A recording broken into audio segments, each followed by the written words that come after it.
GSFC પાસેથી વિદેશી શરાબના જથ્થા ભરેલું કન્ટેનર ઝડપાયું. એસએમસીને મોટી માત્રામાં શરાબનો જથ્થો હાથ લાગ્યો. દિવાળીના તહેવારો શરૂ થાય તે પૂર્વે ફરી એક વખત સ્ટેટ મોનિટરિંગ સેલને મોટી સફળતા મળી છે. ગત રાત્રિએ મોટી માત્રામાં વિદેશી શરાબનો જથ્થો જીએસએફસી પાસેથી ઝડપી પાડ્યો છે. સ્ટેટ મોનિટરિંગ સેલને ચોક્કસ માહિતી મળી હતી કે જીએસએફસી પાસે વિદેશી શરાબના જથ્થા ભરેલું કન્ટેનર જઈ રહ્યું છે.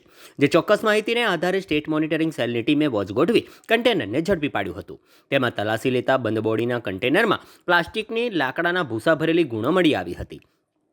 જો કે તેની આડમાં વિપુલ માત્રામાં વિદેશી શરાબના જથ્થા ભરેલી પેટીઓ હાથ લાગી હતી.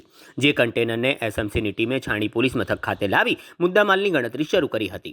બીજી તરફ વિદેશી શરાબની પેટીઓ ઉતારતા અને ગણતરી કરવામાં એસએમસીને કલાકોનો સમય લાગ્યો હતો. ઝડપાયેલા કન્ટેનરમાં લાખોની કિંમતનો લવાયેલો વિદેશી શરાબનો જથ્થો કોણે મંગાવ્યો હતો અને કોના દ્વારા મોકલવામાં આવ્યો હતો, જે સમગ્ર મામલે એસએમસીએ છાણી પોલીસ મથક ખાતે ગુનો રજીસ્ટર કરાવી આગળની તપાસ હાથ ધરી છે.